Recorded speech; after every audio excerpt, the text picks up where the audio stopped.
Ku cari wajah-Mu,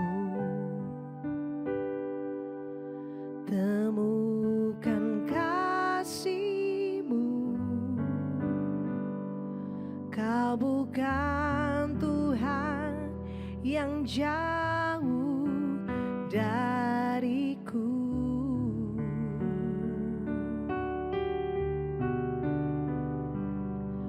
Ku panggil namamu,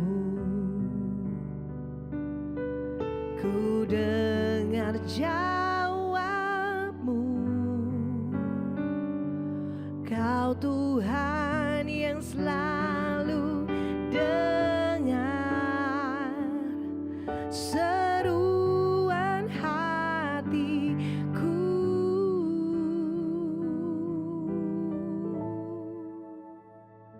Sungguh indah Kau Tuhan,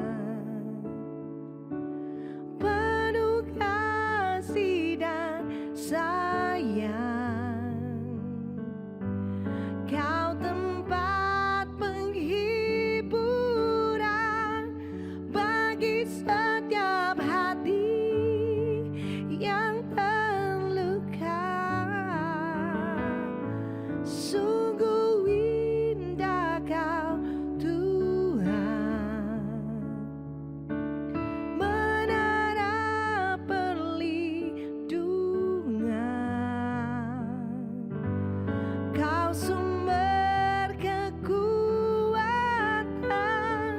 bagi semua orang yang membutuhkan.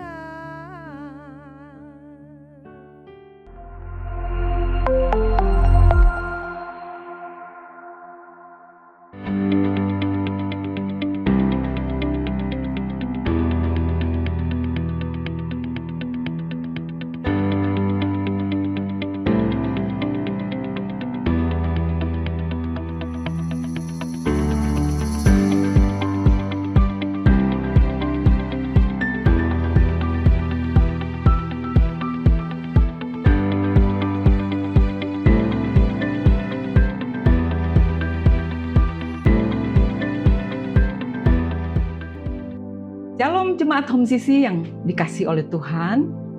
Saya ucapkan selamat hari Minggu kepada kita semua. Selamat beribadah memuliakan nama Tuhan. Sebelum kita mulai pada perenungan firman Tuhan hari ini, mari kita berdoa. Bapa di dalam surga, dalam nama Tuhan Yesus, pagi ini kami datang mengucap syukur kepadamu karena kami merasakan kebaikan-Mu yang Kau nyatakan bagi kami. Kalau kami sampai hari ini masih dalam keadaan sehat, semua karena anugerah-Mu. Terima kasih untuk kesempatan yang baik ini. Kami akan belajar bersama-sama firman Tuhan. Kami percaya pengurapan Tuhan ada atas hamba-Mu, bahkan kami semua yang akan mendengarkan firman Tuhan ini. Terima kasih, kami mulaikan ibadah ini di dalam nama Tuhan Yesus Kristus. Haleluya. Amin. Jemaat Home Sisi yang berbahagia, hari ini saya ingin menyampaikan satu tema firman Tuhan buat kita semua. Dan temanya adalah The Power of Words. Tema ini akan mengajak kita sebagai orang yang percaya untuk peka dan memperhatikan setiap ucapan demi ucapan yang kita sampaikan kepada orang-orang di sekitar kita. Nah, saya akan mulai dengan bagian pendahuluan. Bapak Ibu yang saya kasih dalam Tuhan, apa yang disebut dengan perkataan?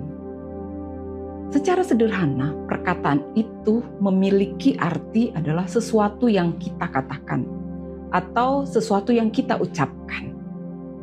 Ternyata Bapak Ibu, perkataan itu atau kata-kata yang keluar dari mulut kita itu bukan hanya sekedar bunyi yang keluar gitu, tetapi mempunyai satu kekuatan yang akan membentuk sebuah realitas yang akan terjadi di sekitar kita.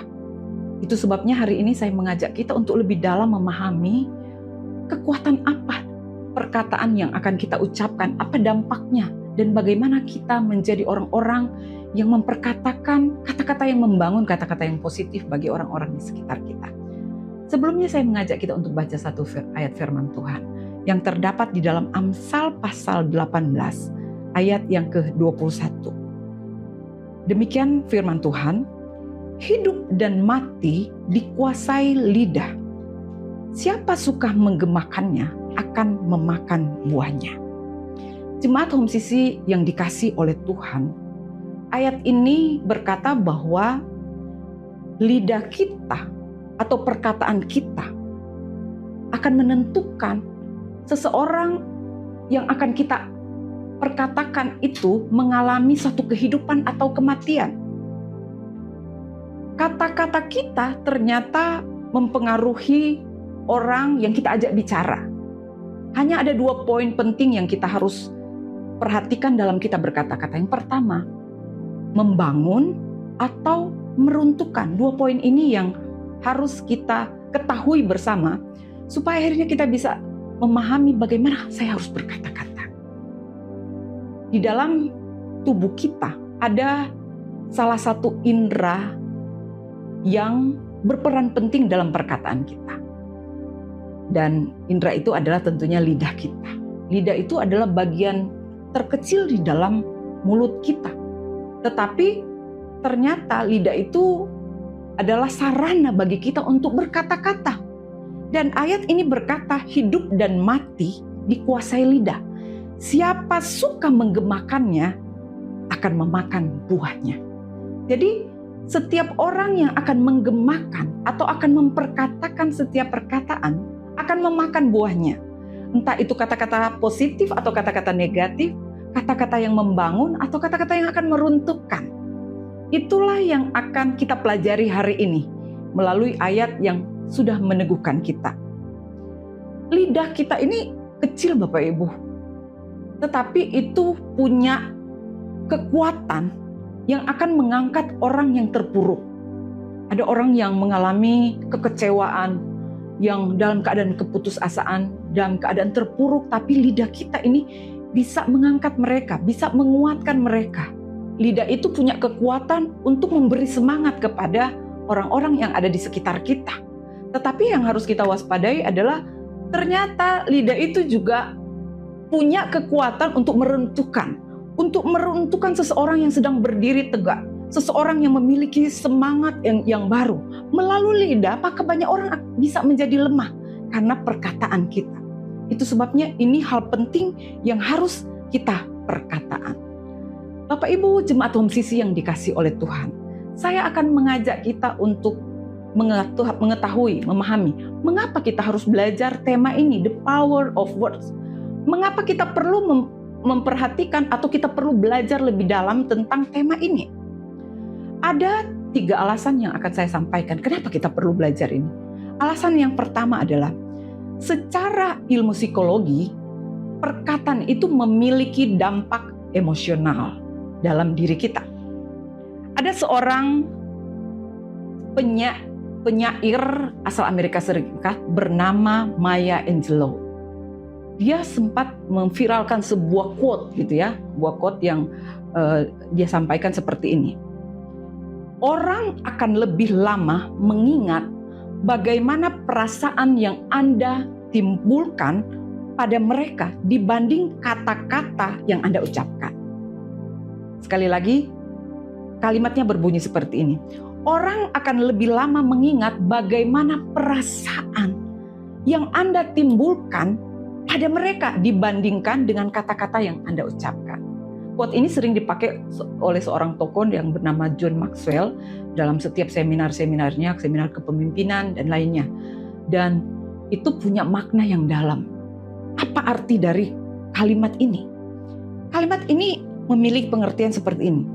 Bapak Ibu, tatkala kita berkata-kata, ternyata akan ada dampak emosional yang akan kita tinggalkan kepada orang yang kita katakan sesuatu itu. Dan dampak emosional itu akan jauh lebih melekat dalam diri orang itu ketimbang kata-kata yang kita ucapkan. Jadi misalnya kita mengatakan kata-kata, kita bertemu dengan seseorang dan kita berkata, kamu pasti bisa melewati persoalan ini. saya ada di belakangmu, saya selalu mensupport kamu. Engkau pasti bisa, Tuhan besertamu. Kita memberikan kata-kata penguatan. Bapak Ibu tahu nggak? Orang yang kita perkataan kata-kata positif, itu akan menangkap sebuah kesan, menangkap sebuah impresi bahwa teman saya ini, sahabat saya ini adalah orang yang sangat baik kepada saya. Dia mensupport saya. Dia begitu peduli dengan saya. Saya senang berteman dengan dia. Itu impresi yang ditangkap. Itu dampak emosional yang ditangkap. Mungkin orang ini akan lupa secara detail. Lama-kelamaan dia akan lupa kata-kata yang kita ucapkan. Tetapi impresi atau dampak emosionalnya akan jauh lebih dalam, akan dia ingat terus-menerus. Sebaliknya, tatkala kita memperkatakan kata-kata negatif kepada seseorang, misalnya kata-kata yang menyakitkan, kata-kata yang membentak, kita menyampaikan kata yang membuat dia putus asa, maka akan menimbulkan kesan kepada orang ini, akan menimbulkan impresi dalam dirinya bahwa orang ini tidak peduli dengan saya, dia orang jahat, saya tidak suka dengan dia, dia begitu menyakitkan saya. Inilah impresi yang akan ditangkap orang ini. Mungkin ke depannya dia akan lupa detail kata-kata kita, tetapi impresi yang dia tangkap adalah dia ini adalah orang yang tidak peduli dengan saya. Nah, itu sebabnya Bapak Ibu yang saya kasih dalam Tuhan, mari kita waspada dengan setiap kata-kata yang kita ucapkan. Kita perhatikan bagaimana kata-kata itu adalah kata-kata yang membangun yang harus kita ucapkan. Perkataan-perkataan yang kita ucapkan itu memberi pengertian kepada kita bahwa betapa pentingnya kita memiliki sikap, memiliki empati, dan memiliki cara yang baik dalam kita menyampaikan sebuah pesan kepada orang lain. Karena itu punya dampak yang luar biasa terhadap orang yang kita ajak bicara. Alasan yang kedua, mengapa kita perlu belajar tema ini? Menurut ilmu sains, perkataan itu akan memberi efek pada tubuh manusia. Ada sebuah riset dari seorang peneliti dari Jepang, namanya Dr. Masaru Emoto. Dia pernah melakukan penelitian mengenai air. Pada tahun kurang lebih 1990-an, Dr. Masaru Emoto ini menjadi terkenal karena penelitiannya yang unik tentang bagaimana kata-kata, pikiran, dan musik dapat mempengaruhi struktur molekul air. Dia mengambil sampel air dari berbagai sumber. Jadi 3 sumber. Yang pertama dari pegunungan. Ya kalau air dari pegunungan pasti airnya jernih gitu ya. Kemudian air dari perkotaan. Kemudian yang ketiga dia mengambil air yang sudah dalam keadaan tercemar. Dia masukkan air ini ke dalam 3 botol. Dan dia membawa ke 3 botol ini ke dalam satu ruangan. Di ruangan ini Bapak Ibu, ketiga air ini dia beri perlakuan. Jadi dia melakukan ini dalam rangka penelitian. Jadi dia memberi perlakuan kepada ketiga jenis air yang diambil ini. Perlakuan apa yang dia lakukan terhadap air ini adalah dia memberikan kata-kata positif kepada air ini. Jadi dia mengatakan kepada air ini, terima kasih, saya bersyukur kamu adalah sesuatu yang berharga buat saya. Damai dan lain sebagainya. Kata-kata ini diucapkan berulang-ulang kali terhadap air ini. Dan selain dia memperkatakan kata-kata yang positif, apa yang dia lakukan? Dia memutarkan musik yang menyejukkan hati. Mungkin musik seperti musik klasik gitu ya, musik yang mengenakkan hati. Nah, penelitian berikutnya kembali dia mengambil 3 jenis air yang tadi. Dari pegunungan, dari perkotaan, dan air yang tercemar. Dia memasukkan ke dalam 3 botol. Kemudian dia membawa ke 3 botol ini ke ruangan yang berbeda, Bapak Ibu. Dia melakukan penelitian yang sama dan dia memberi perlakuan juga kepada air ini. Tapi perlakuannya berbeda dengan perlakuan yang tadi. Apa yang dia lakukan terhadap ketiga air ini? Dia mengatakan kata-kata, tetapi kata-katanya kata-kata negatif. Kata-kata yang memuakkan. Dia berkata, aku benci kamu. Aku muak terhadap kamu. Aku nggak suka dengan kamu. Aku akan membunuhmu. Jadi dia coba memperkatakan kata-kata itu kepada air ini di ruangan yang berbeda. Dan dia memutarkan musik-musik dengan musik-musik yang alunannya keras, yang musik yang bernuansa kebencian dan lain sebagainya. Dia melakukan hal ini berulang-ulang kali, Bapak Ibu. Dan selanjutnya apa yang dia lakukan? Dia membekukan air yang pertama tadi dia bekukan, dan air yang kedua juga dia bekukan. Dia melakukan penelitian lebih lanjut. Dia membawa air yang pertama tadi ke dalam sebuah laboratorium. Dia mengambil mikroskop dan dia melakukan penelitian. Dia melihat apa yang terjadi dengan air yang dia perkatakan kata-kata yang positif tadi. Hal yang mengejutkan terjadi, Bapak Ibu. Ternyata air yang dia perkatakan kata-kata yang positif, dia melihat melalui mikroskop. Air itu membentuk kristal es yang indah, yang simetris, menyerupai bentuk-bentuk salju yang harmonis. Sedangkan air yang kedua tadi, yang dia perkatakan kata-kata yang positif, apa yang terjadi dengan air itu? Melalui mikroskop dia menemukan bahwa kristal-kristal air itu menjadi rusak, menjadi tidak teratur, menjadi kacau balau, bahkan pecah-pecah. Nah, Bapak Ibu yang saya kasih dalam Tuhan, Masaru Emoto akhirnya menyimpulkan bahwa air itu, molekul air itu akan berubah dengan perkataan-perkataan yang diberikan kepadanya. Hal ini menarik, Bapak Ibu, menjadi menarik jika kita mengingat fakta bahwa tubuh manusia, kita sebagai manusia itu sebagian besar terdiri dari air. Kurang lebih 70% lebih dari tubuh kita adalah asal memiliki air. Dan Bapak Ibu yang kasih dalam Tuhan, setiap perkataan yang kita lontarkan kepada yang namanya manusia, kepada seseorang, itu akan memberi efek kepada tubuhnya. Itu sebabnya Bapak Ibu coba perhatikan, setiap orang yang kita beri semangat, kita lihat reaksi tubuhnya itu akan berubah. Dia akan tadinya patah semangat, dia akan menjadi orang yang bersemangat kembali.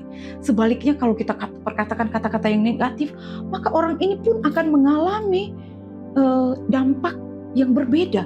Dia akan patah semangat, dia akan tidak memiliki gairah hidup dan lain sebagainya.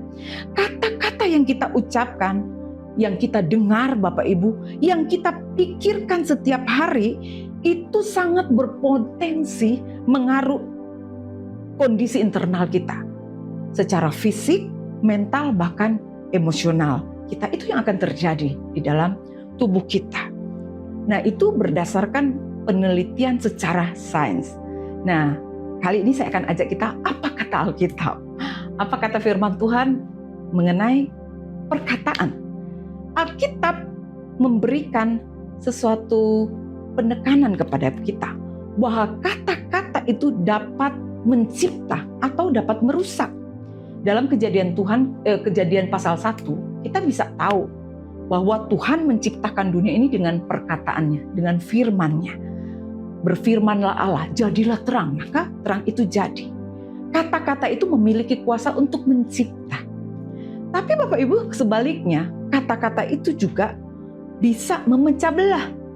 Dalam Yakobus pasal 3 ayat 5-6, Alkitab berkata bahwa lidah itu seperti api.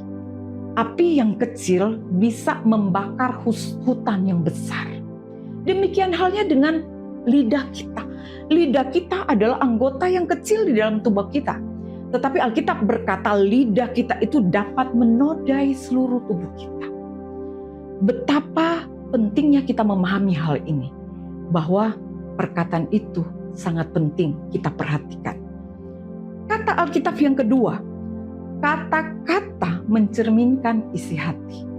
Lukas 6 ayat 45 berkata begini, karena yang diucapkan mulut itu meluap dari hatinya. Bapak Ibu, kalau kita cermati ayat ini, ternyata Bapak Ibu, sumber utamanya adalah dari hati. Karena kata-kata yang diucapkan mulutnya itu meluap dari hatinya. Ternyata lidah itu hanya pengeras suara hati. hanya toanya hati kita, hanya seperti speaker dari hati kita. Kalau demikian, betapa pentingnya kita menjaga hati. Karena Alkitab berkata dari mulutnya, dari dalam hatinya, maka meluap apa yang harus kita katakan. Hati yang penuh kasih akan mengeluarkan kata-kata yang membangun. Sebaliknya, hati yang penuh kebencian akan mengeluarkan kata-kata yang negatif, kata-kata yang akan mengutuki, dan kata-kata yang akan menyebalkan. Hal yang ketiga, apa kata Alkitab tentang perkataan? Alkitab berkata kata-kata adalah benih yang akan menghasilkan buah. Matius pasal 12 ayat 35 berkata begini, orang yang baik mengeluarkan hal-hal yang baik dari perbendaharaannya yang baik. Dan orang yang jahat akan mengeluarkan hal-hal yang jahat dari perbendaharaannya yang jahat. Itu sebabnya kata-kata kita akan menjadi sebuah benih. Dan berikutnya, selanjutnya akan menghasilkan buah. Entah itu kata-kata negatif atau kata-kata positif. Nah, itu yang harus kita pahami. Mengapa kita harus tahu tema ini? Kita harus belajar tema ini. Nah, kalau demikian Bapak Ibu, kita sudah tahu mengapa kita harus belajar tema ini. Saya akan mengajak kita untuk melihat, kalau demikian bagaimana dong kita punya perkataan-perkataan yang bangun. Bagaimana caranya supaya saya punya perkataan-perkataan yang membangun? Bapak Ibu, yang pertama, supaya kita terbiasa dengan kata-kata membangun adalah kita saring dulu sebelum kita bicara. Itu adalah filter buat kita. Caranya adalah seperti apa? Kita bertanyakan kepada diri kita sendiri. Apakah kata-kata yang saya akan keluarkan ini adalah kata-kata yang benar? Apakah kata-kata yang saya akan ucapkan adalah kata-kata yang membangun? Apakah kata-kata yang akan saya ucapkan ini perlu saya ucapkan? Atau saya cukup berdoa buat orang ini? Nah, itu cara kita memfilter. Jadi kita menyaring terlebih dahulu sebelum kita berkata-kata. Yang kedua, hal yang kedua, supaya kita terbiasa dengan perkataan-perkataan yang membangun adalah bicaralah dengan kasih. Kolose pasal 4 ayat 6 berkata, hendaklah kata-katamu senantiasa penuh kasih. Jangan hambar, sehingga kamu tahu bagaimana kamu harus memberi jawab kepada setiap orang. Jadi penekanannya, kata-kata senantiasa penuh dengan kasih. Yang ketiga, bagaimana cara supaya kita memiliki kata-kata yang membangun? Gunakan kata-kata kita untuk memberkati. 1 Petrus 3 ayat 9 berkata, hendaklah dan janganlah membalas kejahatan dengan kejahatan, atau caci maki dengan caci maki, tetapi sebaliknya hendaklah kamu memberkati, karena untuk itulah kamu dipanggil, yaitu memperoleh berkat. Jadi kita dipanggil untuk saling memberkati, termasuk dalam perkataan itu, kata-kata yang memberkati. Dan yang keempat, supaya kita memiliki kata-kata yang membangun adalah hindari yang namanya gosip dan fitnah. Amsal 20 ayat 19 dalam terjemahan sederhana Indonesia berkata begini, jangan berteman dengan orang yang terlalu banyak bicara. Mereka itu suka bergosip dan tak akan dapat menyimpan rahasia. Jadi Bapak Ibu, orang yang biasanya banyak bicara, Alkitab berkata biasanya suka bergosip, bahkan suka memfitnah. Nah, itu yang perlu kita perhatikan. Ini berkaitan dengan kehidupan kita sehari-hari, supaya kita terbiasa dengan kata-kata yang membangun. Nah, bagian terakhir yang akan kita pelajari dari tema ini adalah berkat apa yang akan kita terima kalau kita selalu menggunakan kata-kata yang membangun. Pasti kita ingin tahu dong Bapak Ibu, berkat apa yang akan saya terima. Bapak Ibu, ada 6 berkat yang saya akan sampaikan yang akan kita terima tatkala kita terbiasa atau selalu menggunakan kata-kata membangun. Yang pertama, ada damai sejahtera di hati kita. Saat kita memilih kata-kata yang positif, kata-kata yang membangun, maka kita akan terhindar dari rasa bersalah. Kita akan terhindar dari rasa penyesalan. Bahkan akan terhindar dari beban karena melukai orang lain. Nah, jadi akan ada damai sejahtera di dalam diri kita. Berkat kedua yang kita akan terima kalau kita selalu menggunakan kata-kata membangun adalah kita akan memiliki hubungan yang lebih sehat dan lebih erat dengan orang lain. Kata-kata positif akan menguatkan ikatan kita dengan keluarga, dengan teman-teman kita, dengan rekan-rekan sekerja kita, dengan komunitas kita. Jadi akan mempererat hubungan kita. Akan semakin kuat ikatan kekeluargaan kita. Berkat yang ketiga, kalau kita sering menggunakan kata-kata yang membangun, maka kita akan memiliki pengaruh positif bagi lingkungan di mana kita berada. Orang yang terbiasa menggunakan kata-kata membangun, itu Bapak Ibu akan menjadi sumber inspirasi. Ada banyak orang-orang yang akan senang bergaul dengan kita. Mungkin tatkala ada teman-teman kita yang sedang mengalami masalah, persoalan dan butuh jalan keluar, maka dia akan cari hidup kita. Diri kita akan dicari. Karena dia tahu bahwa kata-kata kita adalah kata-kata yang membangun, kata-kata yang menginspirasi. Dan akan banyak orang yang akan mengejar kita, akan merasa diberkati dengan perkataan kita. Berkat yang keempat yang kita akan terima tatkala kita menggunakan kata-kata yang membangun adalah kita akan mengalami pertumbuhan dalam hal memiliki karakter Kristus. Kata-kata membangun yang kita ucapkan adalah buah dari hati yang dipenuhi oleh buah roh. Dari dalamnya akan muncul buah roh yang akan kita keluarkan. Karena apa? Kita terbiasa dengan menggunakan kata-kata yang membangun, kata-kata yang menguatkan, kata-kata yang membangkitkan inspirasi kepada orang lain. Orang akan melihat bahwa dalam diri kita ada buah roh yang terlihat. Berkat yang kelima yang akan kita miliki tatkala kita menggunakan kata-kata yang membangun adalah akan ada pintu berkat terbuka buat kita. Bapak Ibu yang kasih dalam Tuhan, perkataan yang membangun bisa menjadi jalan Tuhan untuk memberkati kita. Percaya nggak? Akan ada peluang-peluang baru yang akan terbuka buat kita. Misalnya teman-teman kita punya satu komunitas. Tatkala kita terbiasa dengan menggunakan kata-kata yang membangun, orang itu akan senang dengan kita. Sehingga orang akan mudah mempercayakan banyak hal kepada kita. Ada proyek-proyek baru yang mungkin akan kita dapatkan karena orang ini akan berkata, saya mau mempercayakan kepadanya karena saya melihat dia memiliki kata-kata yang positif. Saya percaya perkataannya itu akan membuat proyek ini sukses. Sebaliknya kalau ada banyak orang yang kita mungkin lihat sering berkata-kata yang negatif, maka orang akan gak mau mempercayakan banyak kepercayaan kepada kita. Di tempat pekerjaan kita mungkin ya, orang gak akan mau mempercayakan banyak hal kepada kita.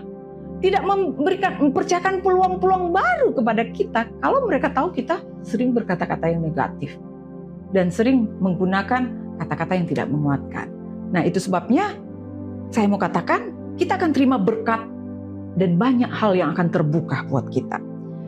Berkat yang keenam yang akan kita terima tatkala kita selalu menggunakan kata-kata yang membangun adalah akan memperkuat iman dan pengharapan kita. Kata-kata membangun itu akan meneguhkan iman kita sendiri, bahkan iman orang lain yang mendengarkan kita. Jadi iman kita akan kuat, iman orang lain yang mendengarkannya juga akan kuat. Nah, Bapak Ibu yang kasih dalam Tuhan, kesimpulan dari firman Tuhan hari ini adalah hal yang penting yang kita perlu perhatikan adalah ayat yang kita baca tadi adalah dalam Lukas 6 ayat 45. Karena yang diucapkan mulutnya meluap dari hatinya. Saya mau katakan betapa pentingnya kita memperhatikan yang namanya hati kita. Karena Alkitab memberikan penekanan bahwa sumber perkataan negatif itu terkadang asalnya dari hati kita.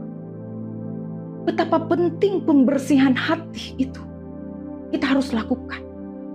Dan izinkan Tuhan terlebih dahulu untuk membersihkan dan memurnikan hati kita.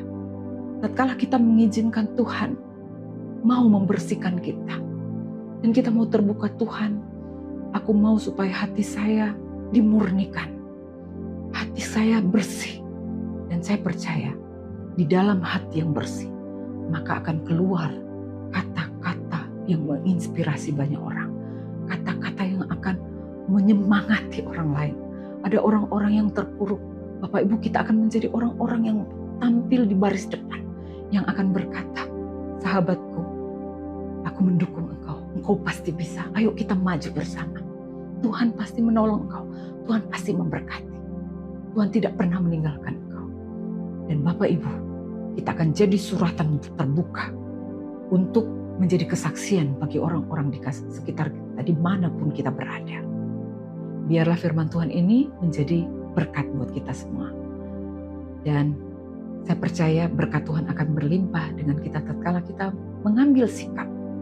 Dan kita katakan kepada diri sendiri, saya mau memiliki kata-kata yang positif. Tuhan memberkati kita semua. Mari kita berdoa. Tuhan Yesus, terima kasih untuk hari ini. Kalau Engkau mengizinkan kami untuk mendengar firman Tuhan. Bagaimana kami harus memperhatikan kata-kata yang harus kami ucapkan. Kami mau Tuhan, mulai hari ini, kami mulai berkata kata-kata yang membangun. Kata-kata yang positif, kata-kata yang membangkitkan inspirasi. Kami tahu ada banyak masalah, persoalan yang mungkin akan menghambat kami untuk memberikan kata-kata yang menguatkan. Tapi kasih karunia-Mu akan turun bagi kami. Yang akan memampukan kami. Untuk kami dikuatkan, dimampukan. Untuk mengambil satu komitmen bahwa kami harus menjadi berkat bagi orang banyak. Hamba berdoa bagi seluruh jemaat Home Sisi yang sudah mendengarkan firman Tuhan ini. Biarlah mulai hari ini kami akan memiliki satu komitmen yang baru. Kami mulai mengambil sikap untuk mengatakan hal-hal yang membangun orang-orang di sekitar kami, membangun keluarga kami, membangun rekan-rekan kami, komunitas kami, orang-orang dimanapun Engkau percayakan kami berada. Terima kasih Tuhan Yesus, di dalam nama Bapa dan Putra dan Roh Kudus, kami percaya kami semua diberkati Tuhan. Haleluya. Amin. Tuhan memberkati kita semua. Shalom. Karena itu saudara-saudaraku jemaat Kristus yang dikasihi Tuhan, angkatlah kedua tanganmu dan terimalah berkat. Mari aminkan setiap perkataan berkat yang kita percaya bahwa kita menerimanya. Tuhan memberkati engkau dan melindungi engkau. Tuhan menyertai engkau dengan wajahnya dan memberi engkau kasih karunia. Tuhan menghadapkan wajahnya kepadamu dan memberi engkau damai sejahtera. Kiranya kasih dan penyertaan Bapa di surga dan damai sejahtera dari Tuhan Yesus Kristus serta penghiburan dari Roh Kudus terus menyertai kita sampai Maranatha Tuhan Yesus datang kembali. Kita yang percaya dan menerima berkat Tuhan, mari kita sama-sama katakan amin. Selamat hari Minggu, selamat berkumpul bersama dengan keluarga. Terus cintai Tuhan, berhenti menghakimi dan selalu jadi berkat. Tuhan Yesus memberkati.